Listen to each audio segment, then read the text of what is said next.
Hello and welcome to this video review of Hotshot Racing. This is the Nintendo Switch version of the game and the review code was provided by Curve Digital, but you can also buy this on PlayStation, Xbox and PC. Now I've been looking forward to this game for many months because it should be right up my street. I say that because it's deliberately old-fashioned, echoing classic arcade races of the 1990s, in particular Virtua Racing, but also some elements of Daytona USA and the like.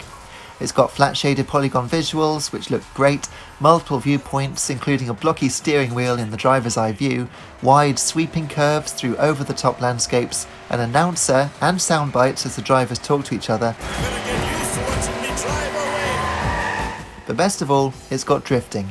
Turn your car and tap the brake, and the back will step out, allowing you to glide serenely through the corner, earning boost as you do so. This boost gauge echoes PSP's Ridge Racer games, though you can't fire them all off at once here. Instead, each segment just gives you a single burst of extra speed.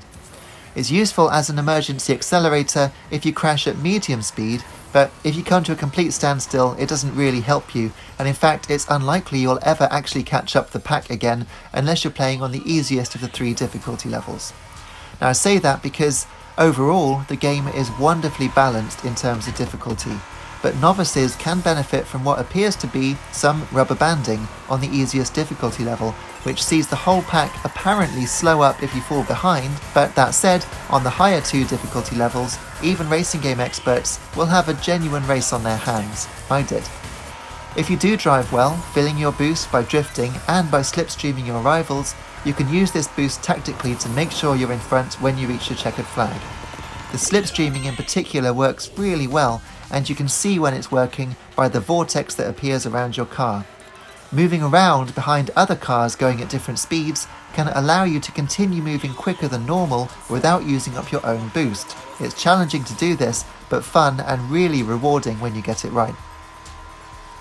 Clearly the game does look the part. I do particularly like that onboard view, although it's much harder to judge your drifts while you're using this, so I've been using the chase view almost exclusively because I want to win. Some of the tracks are really rather lovely to look at, and some busy sections where the crowds are actually look superb. It even runs pretty well even on Nintendo Switch, though some tracks can cut up pretty badly, so it's not a consistent 60 frames per second, which is a pity.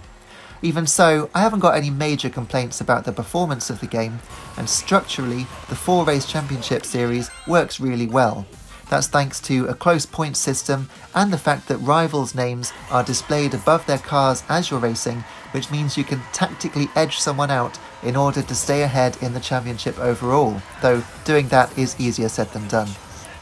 There are 2 other modes, although I didn't enjoy these as much. There's a Cops and Robbers mode, which is probably better suited to multiplayer, and the Drive or Explode mode isn't particularly thrilling, at least once you've got the game's handling system worked out, because you shouldn't ever really dip below the speed threshold if you're playing it right, which negates the point of the entire mode. There's also an online mode, although for some reason I couldn't find a single game to play when I tried it, though perhaps everyone was still trying out single player or the split screen local multiplayer over launch weekend. I did enjoy the career mode a lot though, but it's not these side modes that are keeping this game from getting a wholehearted recommendation from me. The biggest negative point here is the crashing. I know I keep going on about crash damage, but this game is deliberately emulating the arcade races of the 1990s, and Virtua Racing and Daytona USA both feature car damage. Daytona's is actually zonal damage, which is amazing given its age, but both those games also feature flipping and spinning vehicles. Hotshot Racing does none of that. Even though there isn't a licensed vehicle in sight, for some reason there's just no cosmetic damage whatsoever. While one of the game modes does see you catch fire before eventually exploding, there's still no actual physical deformation of the cars, and as a result, the whole game just feels a little too reined in, which is nonsense considering how fast it is and the tight, closely contested racing. There really should be a bit more spectacle. Hotshot Racing is certainly a breath of fresh air, is the most playable and satisfying arcade-style racing game that I've seen in years, definitely, but it's still emulating the greats rather than standing shoulder to shoulder with them. You may disagree, which is fine. Just let me know what you think in the comments and I'll do my best to reply. In the meantime, please do take a look around my channel for more video game reviews and features, including one video here that teaches you how to be better at every racing game you play. So please take a look at that. Also, please hit like and subscribe, and I'll see you again soon. Cheers.